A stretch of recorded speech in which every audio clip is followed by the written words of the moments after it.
यदि घर में शुद्धता, स्वच्छता, पवित्रता रहती है तो घर के अंदर पॉजिटिव एनर्जी रहती है, और घर के अंदर यदि गंदगी रहती हो, अशुद्धता रहती हो, तो नेगेटिव एनर्जी यानी नकारात्मक ऊर्जा आ जाती है।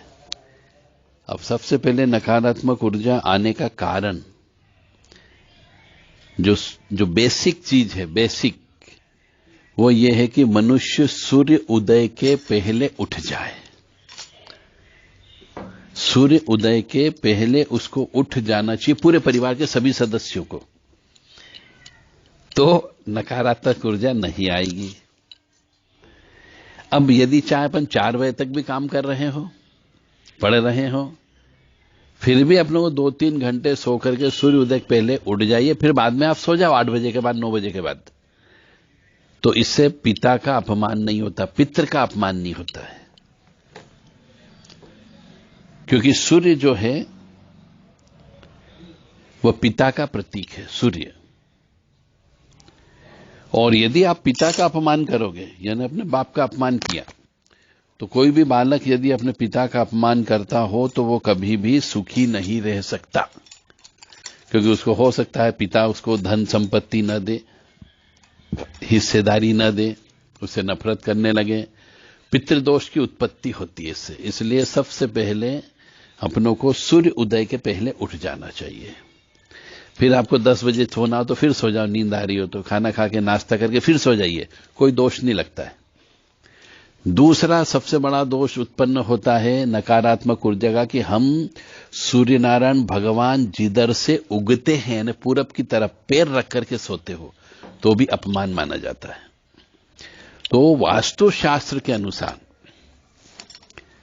मनुष्य का जो सिर है वह सूर्यनारायण भगवान जिधर उगते हैं यानी पूरब दिशा में सिर रख करके सोना चाहिए। अगर आप पश्चिम दिशा में सिर रख करके सोओगे तो निश्चित तौर से पैर पूरब दिशा में होंगे और आपके यहां पे नकारात्मक ऊर्जा का प्रवाह होने लगेगा। और एक और विषय जो है, मान लो पूरा पश्चिम का कांटा नहीं भिड़ता हो कहीं पे सोते समय, तो बहुत से लोग उत्तर दक्षिण पलंग रखते हैं। तो उत्तर दक्षिण पलंग भी यदि रखा जाता है तो उसमें दक्षिण दिशा में सिर रखना चाहिए और उत्तर दिशा में पैर रखना चाहिए। ये एक साइंस है। मैग्नेटिक जो चुंबकीय शक्तियां होती है पृथ्वी तत्व की, इस चुंबकीय शक्ति के अनुसार उत्तर दिशा और दक्षिण दिशा में एक दक्षिणी ध्रुव है, एक उत्तरी ध्रुव है। तो उत्तरी ध्रुव में अपने शरीर से यदि हम उत्तर दिशा में सिर रखते हैं तो हमारे शरीर की ऊर्जा पृथ्वी खींच लेती है, ऐसा बोला जाता है। तो इसलिए उत्तर दिशा में सिर नहीं रखा जाता। उत्तर दिशा में सिर कब रखते हैं? जब व्यक्ति को शमशान ले जाके जलाया जाता है, तो जहां जलाते हैं वहां पे उत्तर दिशा में सिर रखा जाता है कि भैया इसकी यदि कुछ भी जरा सी भी 1%, 2% भी यदि कुछ भी इसके अंदर ऊर्जा बची है इस बॉडी में, तो वो पृथ्वी खींच लेता है, उत्तर ध्रुव खींच लेता है, ताकि उसको आराम से जलने में आसानी होती है। तो उत्तर दिशा में कभी भी अपनों को सिर नहीं रखना है सोते समय, और पश्चिम दिशा में सिर नहीं रखना है। तो ये आप चेक कर लेना, आप जहां भी सोते करते हो जरा कंपास से। तो ये कर लेते हैं। हाँ, ज्योतिष का नहीं, ये पता है कि पूरब में नहीं बता तो है, परंतु अपन पहले अपने घर में एप्लीकेबल करो, देखो कि वास्तव में है कि नहीं। ऐसा नहीं कि जैसे, अब दूसरी बात, यदि हम ये कहें आपसे कि वास्तुशास्त्र के अनुसार आपका अग्नेय कोण होता है। अग्नेय कोण में भी यदि आपने किसी बालक या बालिका को सुला दिया या अपन खुद सोने लगे पति पत्नी, तो उसमें रहने वाले जो भी व्यक्ति सोएगा करेगा, रात को थोड़े दिन बाद उस पर अग्नि चीज का प्रभाव होना चालू हो जाता है ना, उसमें क्रोध की उत्पत्ति ज्यादा हो जाएगी, वो सौम्य रूप में रह ही नहीं सकता है। तो अग्नि कोण में किसी को नहीं सुलाना चाहिए। पूरा अपना मकान का अग्नि कोण, अपने फ्लैट का अग्नि कोण देख लीजिए आप। बिल्डिंग का अग्निकोण देख लीजिए आप, उसमें कभी भी सोना नहीं चाहिए। अग्निकोण का मतलब होता है अग्निकोण का मतलब होता है पूर्व, पश्चिम, उत्तर, दक्षिण, यानी कि ये हो गया आपका दक्षिण पूर्व कोना। रसोई हमारी अग्निकोण में रसोई होना बहुत अच्छा माना जाता है। और एक होता है ईशान कोण। ईशान कोण का मतलब होता है उत्तर पूर्व कोना। तो उत्तर पूर्व कोने में भगवान का स्थान होना चाहिए, वहां पे भी किसी बालक बालिका को नहीं सुलाना चाहिए। और ऐसे व्यक्ति को वहां पे जब भी सुलाना की व्यवस्था भी कर रखी हो तो ऐसा व्यक्ति सोना चाहिए वहां पर जो मेहमान के रूप में अपने यहाँ आता हो। अभी हमारा वो उस वाले रूम में प्रिंस होता है।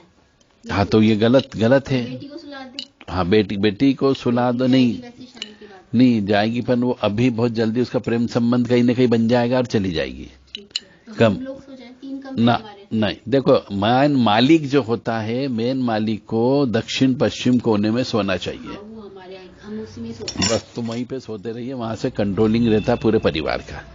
परंतु जिस बच्चे की शादी करना हो, कन्या की विशेष तौर से जिसकी उम्र हो गई हो और लड़का नहीं मिल पा रहा हो, तो फिर उसको ईशान कोण में सुला देना चाहिए, ताकि जल्दी उसका विवाह हो जाता है, चली जाती है।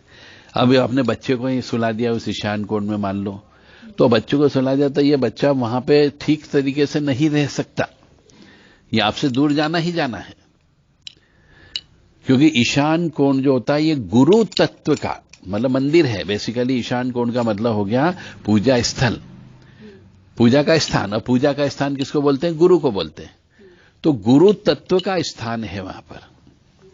तो गुरु तत्व के स्थान पर वहां पर सिर्फ पढ़ाई लिखाई दिन में बच्चे लोग कर सकते हैं, सोना नहीं चाहिए, क्योंकि मंदिर है, पवित्र स्थान है वो।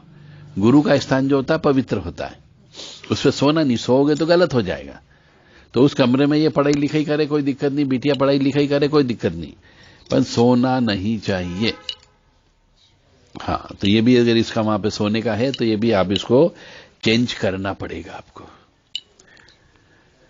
तो ईशान कोण में सिर्फ पढ़ाई लिखाई के लिए बच्चों को रखना चाहिए, और उनका मुख भी पढ़ते समय पूरब दिशा की ओर होना चाहिए, तो वो पास अच्छे से होंगे, दिमाग अच्छा चलता है उनका, और अच्छी जगह उनकी सर्विस मिल जाएगी, कॉम्पिटिटिव एग्जाम में पास भी हो जाएंगे। हमने साइड में मंदिर बना रखा है ईशान कोण में, तो पूरा कमरा छोड़ देना, केवल वो पढ़ाई के लिए रखना। पढ़ाई के लिए रखा। फिर अपन आ रहे बहुत विशेष बात के पर, अशुद्धता वाली नेगेटिव एनर्जी जो मैंने लिखा है कि मासिक धर्म पीरियड की अवस्था, जिसको रजस्वला बोलते हैं संस्कृत में, इस अवस्था में घर में न तो खाना पीना बनाना है आपको, न किसी से बनवाना भी नहीं है। जो अशुद्ध अवस्था में हो, मान लो काम वाली बाई वगैरह आती हो, उससे भी नहीं बनवाना, उससे भी काम नहीं करवाना है, बर्तन साफ नहीं करना है और न करवाना है। 3 दिन का 100% बंद, कट ऑफ, यानी कट ऑफ। कोई भी पुरुष, चाहे बेटा करे, चाहे पति करे, या कोई और करे, उनसे आप खाना बनवा सकते हो। स्त्री को मासिक धर्म की अवस्था में अग्नि को छूने का अधिकार नहीं है। अग्नि, चूंकि मैंने बताया था उस दिन का अग्नि देवता है, अग्नि नारायण भगवान है, तो न तो झाड़ू के हाथ लगाना है, न पानी के हाथ लगाना है अपनों को।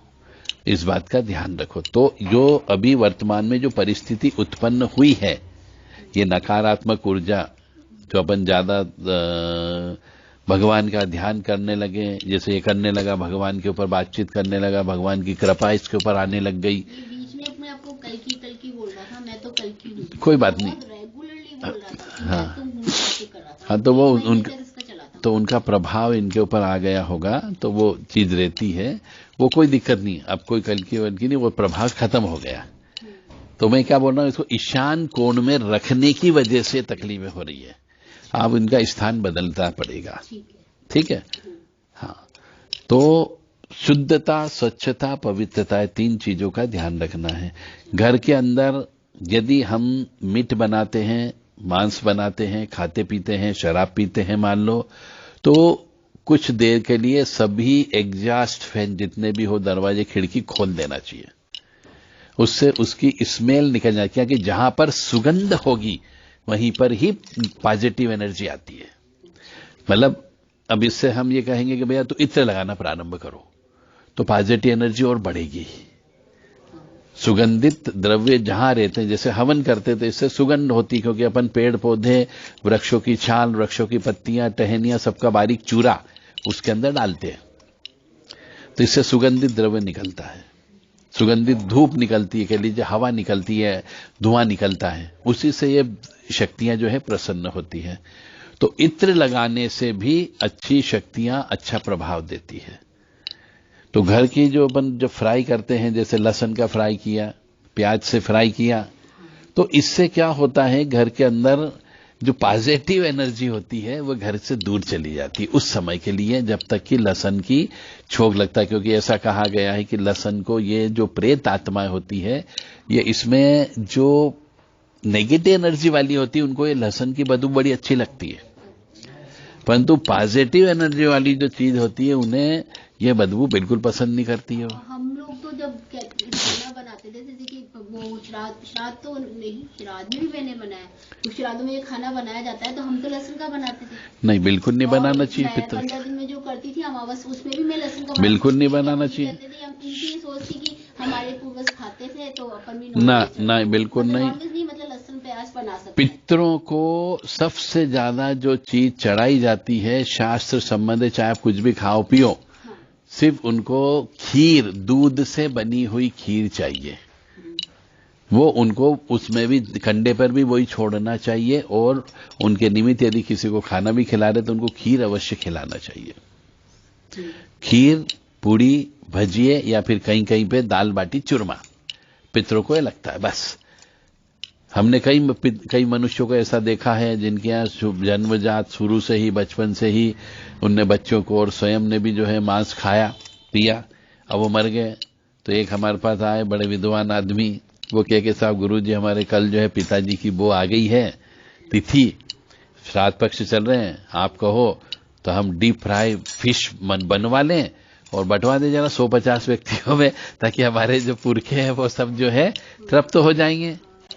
मैंने कहा नहीं, पितरों के दिन में मांस का भक्षण किया ही नहीं जाता है, शराब का भक्षण नहीं किया जाता और नहीं कराया जाता है। हमारे अष्टमी में ना नॉनवेज का, मटन का भोग लगता था। हाँ। फर्स्ट वाले में और सप्तमी की पूजा में, तो बहुत समय तक किया, बस इन्होंने इस साल नहीं किया, तो कि हम इस साल यहाँ पे थे ही नहीं, हम अयोध्या गए। हाँ, तो वो लगा सकते हो। अच्छा। नवरात्रि में अलाउ है। नवरात्रि में बहुत सी जगह जिन के यहाँ पे काली माँ की पूजा होती है, उनके यहाँ पे ये भोग लग सकता है। जैसे काली माँ के यहाँ मैं बंगाल में रहता हूँ, कामाख्या में रहता हूँ, तो वहां पे मैं देखता हूँ, वहां पे बच्चों का अन्न प्राशमन भी करते हैं। पहली बार बच्चे को कुछ खिलाया जाता है माँ के दूध के अलावा, फर्स्ट टाइम तो मछली का मांस खिलाया जाता है उसे। फर्स्ट टाइम मुंह में जब डालते हैं तो मछली के मांस से वो कहते हैं सब अन्न प्राशमन हुआ। जबकि अपने यहाँ अन्न प्राशमन संस्कार करते हैं तो कोई न कोई ऐसी हलवे टाइप की थोड़ी सी चीज उसको मुंह में डाल दी जाती है कि साहब ये अन्न प्राशमन हो गया। तो वहां पर ये ट्रेडिशनल है, वहां पर ये ऐसी प्रकृति बनाई गई है कि उनके यहाँ तो भगवान को भी भोग जो है मछली का लगता है। जैसे उनके यहाँ किसी की मौत हो गई, डेथ हो गई, अब वो डेथ हो गई तो जब शुद्धता करना रहती है, अपने अभी शुद्धता करते हैं 1 महीने 1.25 महीने के हिसाब से, तो जब वो शुद्धता करते हैं तो वहां भोग जो लगाया जाता है शुद्धता में मछली का ही भोग लगता है सबसे पहले। और जिसके यहाँ जैसे मान लो पिताजी मर गए थे, तो सभी बेटों को जो सबसे पहले भोजन कराया जाता है वो मछली का भोजन कराते हैं कि मछली खाओ, तब जाके वहां शुद्धता मानते हैं। तो वो वहां पे ऐसा ट्रेडिशनल परंपरा चली आ रही है, तो वहां चली। अब जैसे आपके यहाँ पे परंपरा है कि आपके नवरात्रि में आपको ये भोग देना है माता रानी को, तो दीजिए आप, ये परंपरा कभी नहीं तोड़ना चाहिए। तो वहां पे मछली को नेपाल तरफ कह लीजिए या फिर अपने पश्चिम बंगाल में कह लीजिए, इधर आसाम में भी कह लीजिए, जितने बंगाली लोग जो हैं वो लोग मछली खाते ही खाते हैं। और जब भी, और मैं असमीस लोगों की बात करूं, कामाख्या के जो प्रॉपर हैं असमीस लोग, वहां पे उनके यहाँ जब भी सूतक खत्म होता है तो वहां पे बकरे की बलि दी जाती है और बकरा बनता है सूतक खत्म होने पर, और सबको बकरा खिलाया जाता है। और मैंने तो अपनी आंखों से देखा, एक जगह वहीं कामाख्या में ही, कामाख्या माँ की पहाड़ी पर ही एक पंडे ने वो नारायण की पूजा करी, वहां पे नारायण बोलते हैं, श्री हरि विष्णु नहीं बोलते, कि नारायण की पूजा हो रही, नारायण पूजा हो रही। तो हमने कहा नारायण पूजा में करते क्या हो? ना नारायण बलि तो वो नारायण पूजा, तो मैं गया। अब गया तो वहां पे बकायदा वो पंडा जी आए, वो भी दारू में टुन्न सवेरे सवेरे ही, और नशे की हालत में पूजा। मैंने कहा अरे कौन सी पूजा करा, इसको तो मंत्री बोलते नहीं आ रहा, क्योंकि नशा आ गया उसको, तो मंत्री नहीं निकल रहे उसके मुंह से, कहां से पूजा कराएगा। तो बोले हमारे यहाँ तो ऐसे ही पंडे मिलते हैं, जो भी आता है वो शराब पी करके ही आता है, बोले तभी पूजा कराता है। मैंने कहा वाह यार, नारायण की पूजा यानी विष्णु की पूजा हो रही है। अब वो क्या पूजा कर रही है उन्हें भगवान जाने। फिर उसके बाद जब वहां पे बहुत सी महिलाएं आकर के, एक महिला संगीत भी होता है नारायण पूजा में, ढोल मजीरे के साथ में कुछ भजन गाते हैं उनके लोकल लैंग्वेज में। तो जब उनकी विदाई होती है, विदाई मतलब जब वो जाती है, तो उन्हें भी मांस खिलाया जाता है, मटन, नारायण पूजा में जो आए मेहमान लोग उनको मांस का खिलाया जाता है, चावल और वो देते हैं। तो ये उनका ट्रेडिशनल परंपरा चली आ रही है। तो अपन कैसे कह सकते हैं कि साहब उनको भगवान नारायण की कृपा नहीं, उनके अभी बच्चे पैदा हो रहे हैं, उनके अभी वंश वृद्धि हो रही है, उनके अभी लड़के पैदा हो रहे हैं, उनके भी सर्विस लग रही है। यदि ये पाप कर्म होता जो उनके पिता ने किया, उनके भी पिता ने किया, तो फिर इनका तो वंश का नाश हो जाना चाहिए था, इनके बच्चे पैदा नहीं होना चाहिए थे। तो भगवान जो है ईश्वर, वो अनंत है, उसको हम जैसा चाहें वैसा, हम कहेंगे हम तो सात्विक रूप से पूजेंगे तो भगवान सात्विक हो जाएगा, ये मन की बात है। पितरों को केवल सात्विक ही पूजना। पितरों के बारे में शास्त्र में ऐसा लिखा गया है कि केवल मंदिर में सेवा करने वाले पंडित जी को ही भोजन कराना है, जो 2 समय कम से कम गायत्री मंत्र की माला जप करता हो सुबह शाम, यानी जिसको हमारे इसमें एक क्या बोलते हैं, त्रिसंध्या, जो त्रिसंध्या करने वाला पंडित हो, जो मंदिर में सेवा करता हो, उसी को ही घर पे बुला करके भोजन कराया जाता है। और पितरों को खीर खिलाई जाती है बेसिकली। लहसुन कुछ भी नहीं ना, लहसुन प्याज का मांस का ये सेवन नहीं होता है। और उनको हमारे हिसाब से तो दाल बाटी चूरमा या फिर खीर, पूड़ी, भजिए, पकोड़े, हलवा ये खिलाया जाता है। बाकी आपकी जो इच्छा है वो खिलाओ, उसके अलावा भी। तो ये सिस्टम है। तो पितरों के निमित्त अपनों को गरीबों में नहीं बांटना है, पंडित लोगों को देना है, जो मंदिर में सेवा करने वाला हो। नहीं मिलता होता मंदिर में जाके रख के आ जाओ, गाय को खिला दो, कुत्ते को खिला दो, कौवों को खिला दो, चिड़ियों को खिला दो, लाल चींटियां, काली चींटियों के घर हैं उनको खिला दो, वो सब चलेगा। और कुछ भी नहीं मिल रहा है यदि आपको ये सब चीज भी, तो आप वो थाली लेकर के जल में विसर्जन कर दो, बहता जल मिल जाए तो जल के अंदर लाखों करोड़ों जीव जंतु होते हैं जो जल में ही पैदा होकर जल में ही मर जाते हैं, उनको भोजन मिल जाएगा। सांप भी रहते हैं, बिच्छू भी रहते हैं, वहां पे केकड़े भी रहते हैं, और भी असंख्य छोटे मोटे न जाने कितने कीड़े मकोड़े रहते हैं, जो नदी के 2 तरफ किनारे भी रहते हैं, पनपते रहते हैं, वहीं उनकी जिंदगी चलती, वहीं खत्म हो जाती है। वो खा लेंगे, किसी न किसी के पेट में तो अवश्य जाएगा ही जाएगा। तो पितृ कहते हैं भैया तुम हमारे निमित्त कुछ दान धर्म निकालो, तो ये दान धर्म करना पड़ेगा अपनों को। पितरों की कोई भी तस्वीर घर में नहीं लगाना चाहिए दीवार पर, ये भी लिख लो आप। पितृ की किसी भी, चाहे वो पिताजी हो, चाहे वो दादाजी हो, चाहे वो नाना हो, चाहे वो नानी हो, चाहे मामा हो, चाहे कोई व्यक्ति ने एडाप्शन में चले गए थे कहीं पे, तो उन्हीं को माता पिता मान लिया जिसके यहां गए, किसी की भी तस्वीर नहीं होनी चाहिए, क्योंकि पितरों को मरने के बाद में वो सब प्रेत बन जाते हैं, और प्रेतों को याद करोगे तो वो आपके पास आएंगे, ये निश्चित है।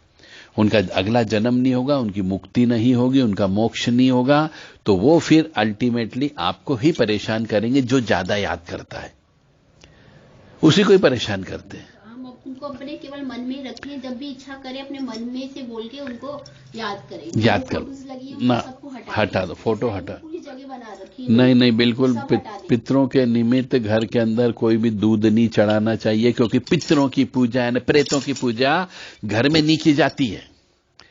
पितरों की पूजा, प्रेतों की पूजा पीपल के वृक्ष के नीचे की जाती है, और पीपल का वृक्ष भी बड़ा होना चाहिए, उस वृक्ष के नीचे की जाती। गमले में रखे हुए पीपल के वृक्ष की पूजा नहीं की जाती है। आप कहोगे साहब हमने घर के ऊपर एक बहुत बड़ा पेड़ लगवा लिया है गमले के अंदर, और गमला भी बहुत बड़ा टंकी का है, उसमें पेड़ लगा हुआ, उसकी पूजा करें, तो वो मान्य नहीं है। पीपल का वृक्ष जमीन में लगा हुआ होना चाहिए, ताकि भूमि माता को भी कुछ दान पुण्य ऑटोमेटिक ट्रांसफर हो जाए। दूध चढ़ाएं, जल चढ़ाएं, अपन कुछ भी चढ़ाएं तो वो भूमि में समाहित हो जाए। तो पितरों की पूजा नदी किनारे की जाती है, पितरों की पूजा शमशान में की जाती है, पितरों की पूजा पीपल के वृक्ष के नीचे की जाती है। घर के अंदर पितरों की पूजा नहीं की जाती है, क्योंकि पितृ प्रेत होते हैं, और हम हिंदू लोग जो हैं भगवान की पूजा करते हैं, ऐसे भगवान की जो अजन्मे हैं, जिनका कोई जन्म नहीं हुआ, जो पंचदेव बोलते हैं हम। माता रानी, दुर्गा महारानी कह लीजिए, काली मां कह लीजिए, शिव जी कह लीजिए, गणेश जी कह लीजिए, ये इनकी पंचदेव की हम पूजा करना चाहिए। पंचदेव के अलावा किसी की पूजा मत करो। गुरु महाराज की भी पूजा करना हो तो करो, परंतु उनकी भी तस्वीर मत रखो, क्योंकि गुरु महाराज में बहुत से गुरु लोग ऐसे हैं जो अगले जन्म के लिए चाहते कि यार मेरा दोबारा से जन्म हो। अब क्या करोगे, हर घर घर में मान लो गुरु महाराज की तस्वीर लगा दी, लोग बागों ने, मान लो उनके बहुत फॉलोअर्स थे और गुरु महाराज मर गए, तो सबने अपने अपने लड़कों लोगों को भी बोल गए कि यार ये गुरु महाराज थे, मैंने गुरु दीक्षा ली थी, बहुत सिद्ध पुरुष थे, अब इनकी पूजन अर्चन करो। तो पिताजी मर गए, बेटे को दे गए, बेटे ने अपने और बेटे को दे गए। तो अब वो महाराज, वो गुरु महाराज चाहे कि मैं अपने पुण्य का फल लेने के लिए किसी राजा के घर में पैदा हूं। अब राजा के घर में पैदा हो ही नहीं सकते। क्यों नहीं हो सकते? क्योंकि रोज उनके फोटो के सामने लाखों व्यक्ति दीपक लगा रहे हैं और याद कर रहे हैं गुरु महाराज को। अब गुरु महाराज को याद कर रहे तो उनकी आत्मा का अंश जो व्यक्ति याद करता है वहां पे आना पड़ेगा, क्योंकि वो तो मुक्ति और मोक्ष ले लिया उन महाराज जी ने। तो जहां भी याद करेंगे उनको जाना पड़ता है अदृश्य रूप से, और जाते हैं वो। अब वो चाहे कि मैं जन्म ले लूं, तो कैसे जन्म ले लेंगे जब तक कि उनकी फोटो तहस नहस नहीं हो जाए, कोई उन्हें याद नहीं करे, तब उनका जन्म होगा, अन्यथा जन्म नहीं होता है ऐसे पुरुषों का। फिर तो ये कई बार महाराज लोगों की दुर्गति मानता हूं मैं, ये कि दुर्गति हो रही है उनकी। हाँ, या तो वो कहे कि भैया मुझे अब जन्म ही नहीं लेना, जब कल की अवतार आएंगे तब मैं उनके साथ सहयोग करूंगा, उनके साथ लड़ूंगा मैं तो असुरों से, तब तक। मैं तो लड़ने जाना, मुझे तो लड़ने जाना, 1 महीने तक ऐसे बोला था। हाँ, तो अभी कल की अवतार का समय है। और पता है हमने क्या 2 महीने तक रेगुलर एक ही टाइम पे 7:15 बजे किया था शाम के, हम चारों करते थे कल की। तो जो किया आपने, मैंने क्या कहा, आप किसी भी शक्ति को, चाहे वो देवी हो, चाहे वो देवता हो, चाहे वो अदृश्य शक्ति हो, चाहे वो पितृ हो, किसी को भी आप एक निश्चित समय पे निश्चित स्थान पर याद करोगे। ये मुस्लिम लोग क्या करते हैं, एक निश्चित समय है उनका कि भैया ये 5 वक्त की नमाज करेंगे, ये समय है, इसी समय पे सब व्यक्ति उपस्थित हो, एक साथ नमाज अदा करेंगे। तो क्यों करेंगे साहब? आप सब भी एक साथ यदि भगवान को याद करोगे तो वो जो शक्ति पुंज होता, मेमोरी का, ध्यान का, वो शक्ति पुंज चलता जो ब्रह्मांड में जाता है, और ब्रह्मांड में जाता तो ब्रह्मांड की जो शक्तियां, उनसे कनेक्शन बनता उन सब लोगों का एक साथ, और उन पे कृपा बरसती है। इसलिए ये लोग बीमार भी कम पड़ते हैं, क्योंकि एक तो 5 वक्त की नमाज के पाबंद होते हैं, अपनी पाबंदी नहीं है। आपने पाबंदी करके कर लिया कि चलो ठीक है, एक निश्चित समय पे हम 5 व्यक्ति 4 जने पूरे मिलकर के एक बार एक स्तुति करेंगे। हाँ, करेंगे। तो 1 महीने तक रोजाना आपने किया तो वो ऊर्जा उत्पन्न हो गई, और वो ऊर्जा उत्पन्न हो गई तो उस ऊर्जा का प्रभाव आपके ऊपर पड़ने लगा, निश्चित तौर से पड़ेगा। इसलिए अपने यहाँ हिंदू धर्म में कहा जाता है कि 8 बजे शाम को आरती करने का नियम बनाया गया, बहुत पुराने समय से। अभी भी भारत के अधिकांश बड़े बड़े सिद्ध मंदिर जो हैं, वहां सब जगह बिल्कुल घड़ी की 8 बजती और आरती चालू हो जाती है। तैयारी करके रखते हैं सब। क्यों करके रखते हैं? क्योंकि मालूम है कि 8 बजे का नियम है, सब जगह पूरे भारत में आरती होती, एक जगह आरती, एक साथ आरती होगी, एक साथ घंटे घड़ियाल बजेंगे तो शक्तियों की कृपा मिलेगी। अब आजकल अपन मंदिर में ही नहीं जा रहे हैं। अब मंदिर में नहीं जा रहे तो पंडित जी क्या कर रहे हैं, उन्होंने कहा भाई मशीन लगा लो, बटन दबा दो, तो वो ढगर ढगर ढम बजते जा रहा है वो, और पंडित जी आरती घुमा रहे हैं, बस खत्म। अब मनुष्यों के ऊपर पॉजिटिव एनर्जी कैसे आए? मंदिर ही नहीं जा रहे तो मंदिर से तो पॉजिटिव एनर्जी मिलती है, अब मंदिर से नहीं जा रहे तो पॉजिटिव एनर्जी मिल ही नहीं सकती आपको। तो इसलिए मंदिर जाना जरूरी है, या फिर आप भी अपने घर में एग्जैक्ट 8 बजे आरती करना प्रारंभ कर दो। आरती जब भी करते हैं तो उसमें कपूर का इस्तेमाल करना चाहिए। बिना कपूर के आरती नहीं होती है, इस बात का भी ध्यान रखें। और रोज कपूर जलाओ, इससे पॉजिटिव एनर्जी आती है। रोज कपूर जलाओ। और कार में हमेशा कपूर रखना चाहिए, गाड़ी स्कूटर में भी कपूर रखना चाहिए, इससे एक्सीडेंट नहीं होते। कपूर से जो ऊर्जा उत्पन्न होती है वो स्मेल की, कपूर की जो सुगंध होती है उसकी स्मेल से ये प्रेत जो होते हैं, नेगेटिव एनर्जी होती है, ये नहीं आती है और लगती भी नहीं है। तो जैसे अब ये है, तो इसके साथ में हमेशा इसकी जेब में शुद्ध कपूर जो आता है, जिसको भीमसेनी कपूर कहते हैं, वो आप लिख लो, वो भीमसेनी कपूर आपको जेब में रख के ही घर से बाहर निकलना है। तो इससे पॉजिटिव एनर्जी हमेशा साथ चलती रहेगी, नकारात्मक ऊर्जा नहीं आएगी। भीमसेनी कपूर रखने से। फिर आरती करो, निश्चित समय पे करो और सब व्यक्ति खड़े होकर करो। और पंचदेव में बार बार बोल रहा हूं, सिर्फ अपनों को पंचदेव को याद करो, ये आद्य शक्ति कहलाती है, अजन्मे है। इनकी सेवा करने से, इनकी पूजा करने से परमानेंट सुख जिसको बोलना चाहिए, परमानेंट आनंद की बात करते हैं। तो मतलब टेम्परेरी नहीं, टेम्परेरी सुख तो आपको कोई भी जिन जिन्नात, कोई भी प्रेत दे देगा, परंतु परमानेंट सुख नहीं दे सकता। वो भी परमानेंट सुख केवल ईश्वर ही दे सकता है, जिसको हम परमात्मा बोलते हैं। जी। हाँ, उन्हीं से ही आपको परमानेंट सुख की प्राप्ति होगी। तो अपनों को इन पंचदेव की पूजा करो, पंचदेव की आरती करो, चाहे दुर्गा जी की करो, चाहे काली जी की करो, चाहे सत्यनारायण भगवान की करो, चाहे विष्णु जी की करो, इनकी आरती अवश्य करो। आरती करने से भी क्या होता है कि जब हम लोग को घुमाते हैं बेसिकली, तो उसको घुमाने का भी तरीका बताएगा कि ओम शब्द की आवर्ती उसमें होना चाहिए। जैसे घुमाते हैं ना, तो ऐसे घुमाओ, ओम शब्द की घुमाओ, तो उससे क्या होगा, ब्रह्मांड जो अपना बना हो वो ओम के शेप में ही है, जो अनंत है। मतलब नीचे का डंडा यूं है, तो नीचे का डंडा कहां तक जा रहा है किसी को नहीं मालूम, और ओम शब्द का जो इधर का जो ऊपर की ओर जा रहा है वो किसी को नहीं मालूम कहां जाएगा। जो बीच के जो दो छेद है वो किसी को नहीं मालूम कि अनंत है जिसको बोलना चाहिए। वहां तक कोई पहुंच नहीं पाया आज तक, न कोई कल्पना कर पाया। हमारे ऋषि मुनियों ने जरूर वहां तक गए भी होंगे, इसलिए उनने पहले से कई हजार साल पहले ही लिख दिया। वो आज कैलकुलेशन कर रहे हैं तो बिल्कुल एग्जैक्ट निकल रहा है। नासा भी सब चीज प्रूव कर रहा है कि यार भारतीयों को ये कैसे मालूम था। वो भी आश्चर्यचकित हो रहे कि यार ये इतने पुराने पुराने ग्रंथों में लिखा हुआ है, तो उनने गणना कैसे की होगी। पन की है उस समय उनने। पंचदेव में दुर्गा, काली, सती, पंचदेव में सबसे पहले आते हैं गणेश जी की पूजन करना है। गणेश जी के बाद शिव जी का पूजन होता है। शिव जी के बाद सौम्य रूप में पूजा करते घर में दुर्गा महारानी की। और चौथी में आता है श्री हरि विष्णु ठाकुर जी के रूप में पूजा करते हैं, बाल्य रूप में। और फिर पंचम में जो है आप सूर्य नारायण भगवान की या अपने कुल देवी की या अपने कुल देवता की पूजा कर सकते हैं। यह है पंचदेव।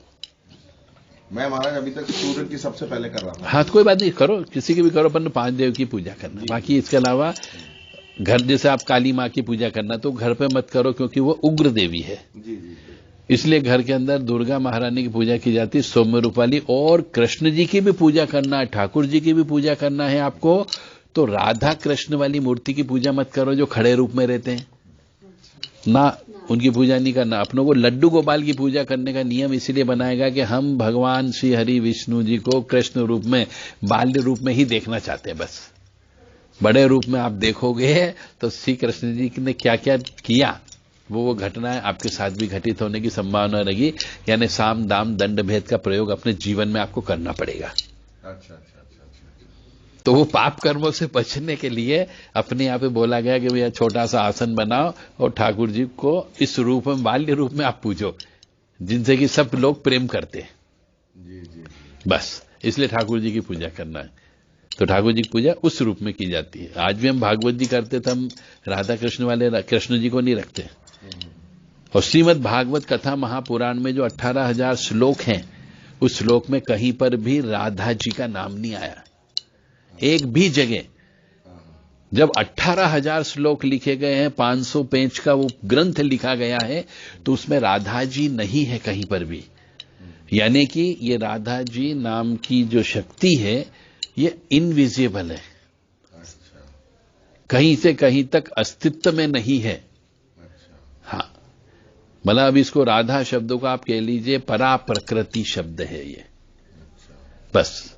और जो एक जगह मैंने कहीं पढ़ा भी है, उसमें भागवत जी में ही पढ़े हैं, ग्रंथ में या पुराणों में पढ़ा है कि राधा जी जो थी वो शिवजी राधा जी के रूप में आए थे। बिल्कुल, मैंने पढ़ा, सही है। इसलिए कृष्ण भगवान राधा जी से प्रेम करते थे।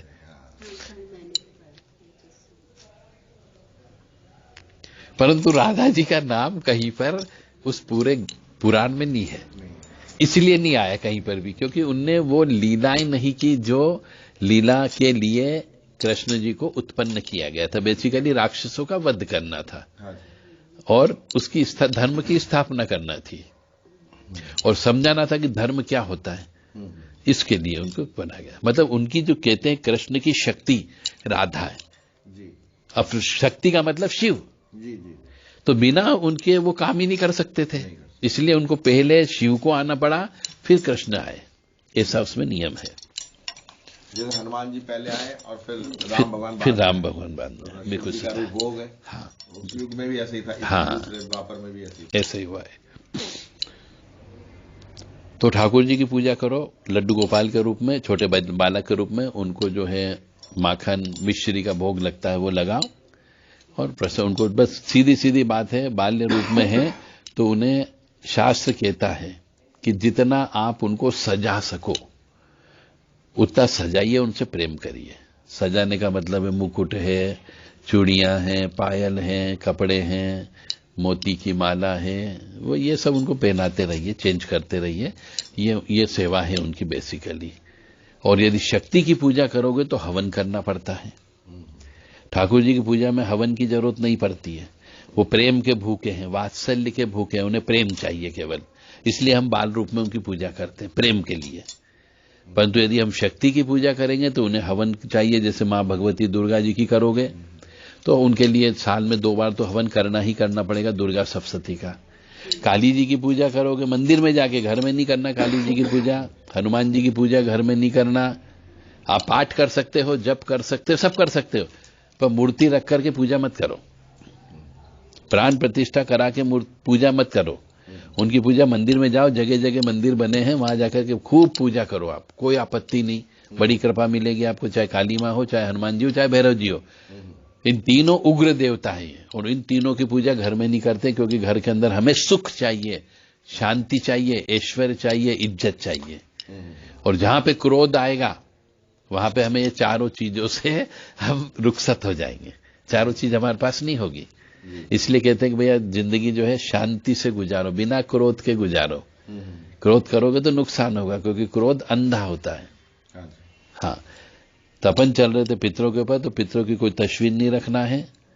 यदि अपनों को बहुत ही ज्यादा प्रेम हो किसी से, किताब इन्हीं ने पाला पोसा बड़ा किया, सब कुछ किया, हमारा तो रोना आता है इनका ध्यान करते सही, तो फिर एक काम करो कि उनकी तस्वीर को रख लो, लाल कपड़े में बांध करके रखो, केवल अमावस्या के दिन उनको निकालो, हर अमावस्या को, और उनके सामने बकायदा भोजन बनाओ, भोजन रखो उनके सामने, 1-8 घंटे तक पड़े रहने दो, फिर वो भोजन गाय को खिला दो या ब्राह्मण को बुला के वो भोजन खिला दो। और तस्वीर को सूर्य अस्त हो उसके पहले पहले वापिस लाल कपड़े में लपेट के फिर पेटी में रख दो। और फिर यदि निकालना हो तो हर अमावस्या को आप निकाल सकते हो, पर अमावस्या के पहले पहले जो अस्त हो सूरज, उसके पहले पहले अंदर रख दो। और जो 16 श्राद्ध आते हैं, उन 16 श्राद्ध में पूरे 16 दिन आप चाहो तो उनकी पूजा करो। 16 दिन पितरों के ही दिन होते हैं, उन दिनों में ईश्वर को याद मत करो, पंचदेव की पूजा मत करो, सिर्फ पितरों की पूजा करो आप, तो भी आपको कृपा मिलेगी।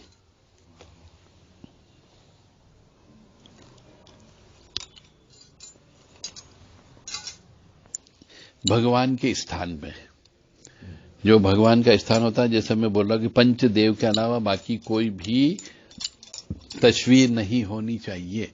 तस्वीर की पूजा करने का अपने शास्त्र में कहीं पर भी नहीं लिखा हुआ है। जी। आप चाहो तो कोई भी पुराण उठा के बता लो, किसी भी पुराण में नहीं लिखा हुआ है कि अपने यहाँ तस्वीर की या फोटो की पूजा करो।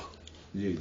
अपने यहाँ सब जगह लिखा है मूर्ति पूजा, उनकी मूर्ति की स्थापना करो, प्राण प्रतिष्ठा करो और फिर पूजा करो, ऐसा लिखा हुआ है।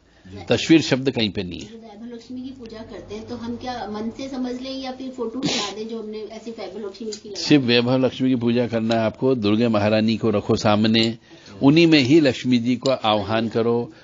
दुर्गा जी की जो मूर्ति है उसके अंदर महाकाली, महालक्ष्मी, महासरस्वती तीनों का वास होता है। हम क्या बोलते हैं? ओम ऐं ह्रीं क्लीं चामुंडा विच्चे श्री महाकाली, महालक्ष्मी, महासरस्वती त्रिगुणात्मिका स्वरूपाय श्री दुर्गा देव्ये नमो नमः। इसका मतलब उनके अंदर जो है तीनों का वास होता है, तीनों उन्हीं के ही इस शरीर से निकली हुई है। इसलिए आपको वैभव लक्ष्मी की पूजा करो तो भी दुर्गा जी रख लो, लक्ष्मी जी की पूजन करते हैं तो भी इन्हीं को रख लो आप। तो इनमें तीनों समाहित है। और फिर ज्यादा ही करना है तो आप ज्यादा से ज्यादा लक्ष्मी जी की पूजन करते हैं तो चांदी और सोना जो भी अपने पास में उपलब्ध हो ईश्वर की कृपा से, उसको आप वहां पे रख लो। चाहे वो अंगूठी हो, चाहे वो मूर्ति हो, या कुछ भी आइटम हो सकता है, हार भी हो, चेन भी हो, कुछ भी हो, उसको ही लक्ष्मी मानो। और उन्हीं को सिक्के के बस तो हाँ, तो उनको भी आप लक्ष्मी रूप मान करके उनकी पूजा करो, वो ही लक्ष्मी है। जैसे हम सोना पहनते तो वो क्या है? लक्ष्मी तो धारण कर रखी है, क्योंकि हम जाए जहां उसको निकाला और बेचा, लक्ष्मी आई हाथ में, तो साक्षात लक्ष्मी चल रही। सोना पहनने का मतलब है तो सोने की पूजा है, लक्ष्मी की पूजा। तो अपनों को अलग से कोई भी किताब में जो छपती है देवी देवता वो सब है, ठीक है, परंतु कैलेंडर की तस्वीर की पूजा नहीं करना है, क्योंकि इसमें देवी देवता नहीं बैठते हैं। पूजा करते करते हमारी भावना भी किसी में बैठ जाती है तो वो मूर्ति में बैठती है। हम मूर्ति को सजाओ, अच्छे से नीलाओ दुलाओ, मूर्ति का अभिषेक करो। जैसे दुर्गा जी का, अब दुर्गा जी का अभिषेक करना, यदि आपको दुर्गा रूप की पूजा कर रहे हैं, नवरात्रि की पूजा कर रहे हैं, तो आपके पास दुर्गा सप्तशती के दुर्गा जी के अष्टोत्तर शतनाम से अभिषेक कर दीजिए। यदि आपके पास श्री सूक्त याद है तो श्री सूक्त से अभिषेक कर दीजिए, 32 नाम से कर दीजिए, कुंजिका स्त्रोत से कर दीजिए। कुंजिका स्त्रोत याद है मुझे। हाँ, तो कुंजिका स्त्रोत में आपने एक लाइन छोड़ रखी है, जो आपके पास में जो किताब है आपने याद कर रखी है, उसमें शायद नहीं हो। आखिरी में एक लाइन है, म्लाम म्लीम म्लूम मूल विस्तीर्ण कुंजिकाय नमो नमः। ये नहीं है। अब ये नहीं पढ़ रही हो तो ये लाइन डिलीट होने की वजह से कुंजिका स्त्रोत का जो पुण्य मिलना चाहिए वो पूर्ण पुण्य नहीं मिल पा रहा है। म्लाम म्लीम म्लूम मूल विस्तीर्ण कुंजिकाय नमो नमः, यानी कि इस पूरी कुंजिका स्त्रोत की जो चाबी थी वो चाबी ये लाइन है। एक बार वापिस से बताइए। म्लाम आधा म और ला, उसने अम की बिंदी, म्लाम म्लीम म्लूम मूल विस्तीर्ण कुंजिकाय नमो नमः। म्लाम म्लीम म्लूम, या आधा म और ला, ली लू, म्लाम म्लीम म्लूम मूल, हाँ, सब में शुरू में आधा म है और ल लगा करके आ की मात्रा, ई की मात्रा और ऊ की मात्रा और अम की बिंदी ऊपर। दूसरे में ई की मात्रा है, ई है मतलब हाँ, बड़ी ई लगा दो। यस। और तीसरे के अंदर ऊ की मात्रा कर दो। अच्छा, नहीं है वो, ई है, ई। हाँ, म्लाम ओम म्लाम म्लीम म्लूम। हाँ, यस। ओम पहले लगाना है, ओम नहीं लगाना सी। तो अपने मंदिर में कहीं पर भी, घर में भी, एक तो प्लास्टिक की मूर्ति की पूजा नहीं करना। यदि कोई गिफ्ट में आजकल देने लगे, अच्छे से राधा कृष्ण जी रहते हैं, हनुमान जी रहते हैं, प्लास्टिक रहते हैं, कलरफुल कर देते हैं, डिजाइन डाल देते हैं, तो प्लास्टिक की कोई भी मूर्ति हो उसकी पूजा नहीं करना। नहीं अपनों को, मान लो पैकिंग करके किसी ने गिफ्ट दे दी तो अपन क्या करते हैं, शोकेस में रख देते हैं, वो भी नहीं रखना चाहिए। भगवान शोकेस में रखने की चीज नहीं है। भगवान के सामने सिर झुकाते हैं, प्रणाम करते हैं। इसीलिए दूसरे धर्म के लोगों ने क्या किया, उनने कहा नहीं साहब हमारे कोई कुछ नहीं, कोई भी हाथ पैर वाले भगवान नहीं, सब निराकार है। सरदार जी लोगों ने देखो निराकार को मानते हैं, इधर दूसरे लोग जो है वो भी निराकार को मानते हैं, सब निराकार को मानने लगे। तो अपने यहाँ ये गलत भ्रांतियां होने से और ज्ञान नहीं देने की वजह से तकलीफें हो रही है। तो प्लास्टिक की मूर्तियां आती है, उनने कहा भैया शोकेस में सजा लो। अब वो तो बैठे हैं, अब उनके सामने आप गए तो आपने न तो सिर झुकाया न उनका मान सम्मान किया। अब आपके सामने यदि भगवान है तो झुकाओ सिर, आप वो नहीं कर रहे हो। तो मूर्तियों को कभी शोकेस में नहीं रखना, कभी कभी क्या होता है, अपन जाते हैं बहुत सी जगह, बड़े बड़े घरों में मैंने देखा है कि साहब वो इतने बड़े बड़े गणेश जी या ठाकुर जी या कृष्ण भगवान नाचते हुए वाले ले आते हैं और रख देते हैं शो पीस में, एक कोने पर रख दे। अब लोग बात पैदल चल रहे हैं, उनको देखते जा रहे हैं। अरे भगवान को आपने शो पीस में बिठा दिया, आपने, ये गलत काम है। फिर उन्हीं लोगों के ऊपर अपन तो सोचते हैं कि अरे यार ये तो बहुत बड़ी लंबी कार में घूम रहा है, बहुत बड़े बंगले में रह रहा है, ये करोड़ों रुपए के ऋण में जीते हैं। बिल्कुल सही कह रहे हो आप। मतलब मेरा खुद एक शिष्य ऐसा है जिसका हर महीने 3 से 3.5 लाख रुपए महीना ब्याज में जाता है उसका, बैंक में कमा खा रहा है। लोग बाग सब सोचते हैं अरे यार ये तो 2 करोड़ के बंगले में रह रहा है, बड़ी कार में घूम रहा है, इसकी वाइफ के पास अलग कार है, बेटे के पास अलग बुलेट है, 2.5 लाख रुपए की बुलेट में घूमता है उसका लड़का, बड़ा बड़ा कॉलेज है उसके, सब कुछ है। परंतु उसकी आत्मा से पूछो कि वो कितना कर्ज में डूबा हुआ है। परंतु ठीक है, वो कहता है जो है क्या होगा, ज्यादा बैंक छीन लेगी ना, जो होगा देखा जाएगा बाद में, अभी तो ऐश आराम अय्याशी करो। तो अभी वो आराम से रह रहे हैं, खर्च करते हैं खुले हाथ से, ब्याज पे ब्याज चढ़ा जा रहा है। तो जितने अपन इस प्रकार का कर्म करते हैं, कैसा भगवान को शो पीस में रखेंगे, उतनी नेगेटिव एनर्जी मिलती है। तो उनके सामने पूजा करो, दीपक लगाओ, नहीं तो मत रखो। तो अपने पूजा के कमरे में एक तो प्लास्टिक की मूर्तियां नहीं होना चाहिए, मिट्टी की मूर्ति की पूजा जब भी करो तो पूजा जब तक करते हो तब तक मिट्टी की मूर्ति की पूजा करते रहो। जब पूजा बंद कर दी तो उसे तुरंत विसर्जन करना है अपने को।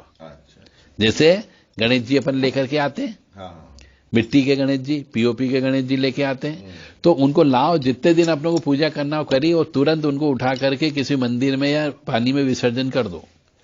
अपन नवरात्रि में के समय पे माँ को बिठाते हैं, बहुत से लोग काली मैया को बिठाते हैं, दुर्गा माँ को बिठाते हैं, तो मिट्टी की मूर्ति बना के लेके आते हैं, फिर उनकी पूजन अर्चन करते हैं, फिर अपन जैसे पूजा बंद करी तो विसर्जन कर देते हैं। तो घर के अंदर कोई भी मिट्टी की मूर्ति नहीं होनी चाहिए, उसको भी हो तो उसको भी विसर्जन करो पहली फुर्सत में।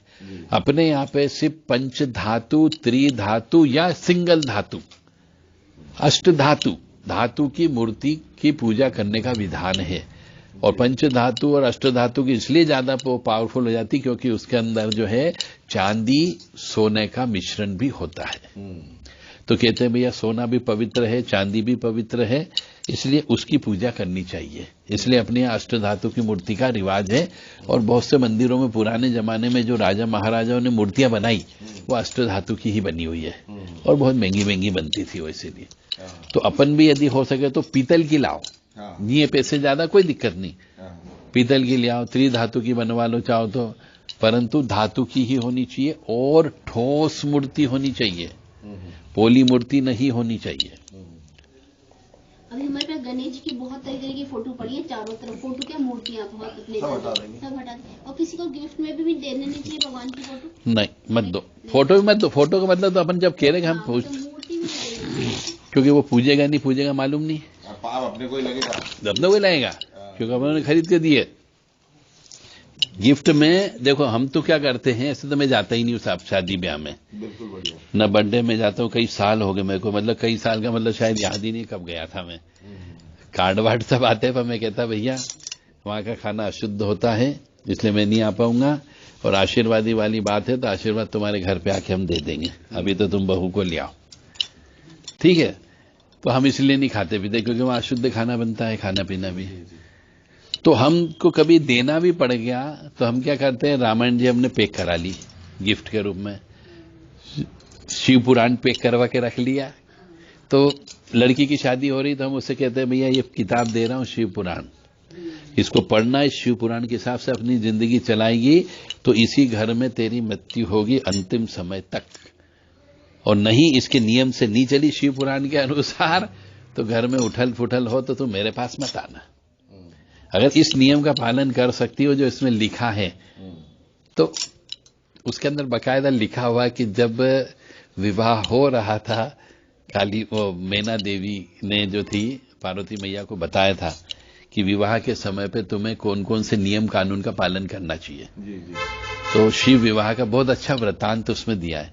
यदि कोई भी स्त्री उस वृत्तांत का पालन कर ले अपनी जिंदगी में, तो शायद जिंदगी में कभी वो घर परिवार से अलग हो नहीं सकती, सब उससे प्रेम करेंगे।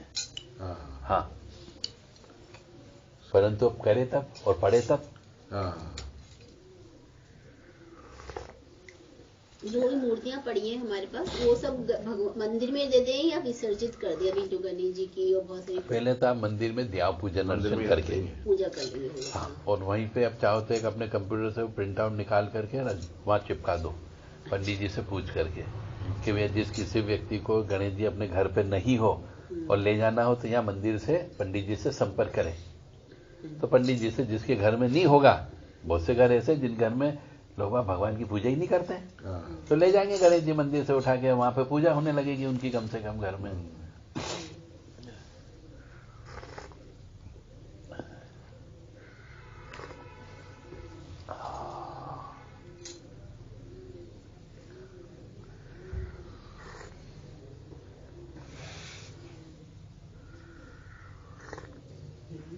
नहीं लो आप, अरे और लो, अरे ले लो। अच्छा आपने पिया नहीं क्या?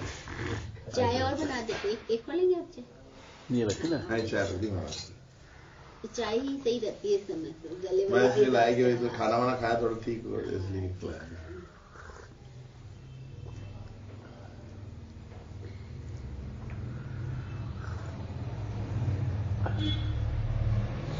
उस बिल्डिंग में कितने फ्लैट हैं? 3 फ्लैट है। 3 बस? हाँ, अच्छा, ऊपर अलग रहते हैं, नीचे अलग रहते हैं, बीच में अपन रहते हैं।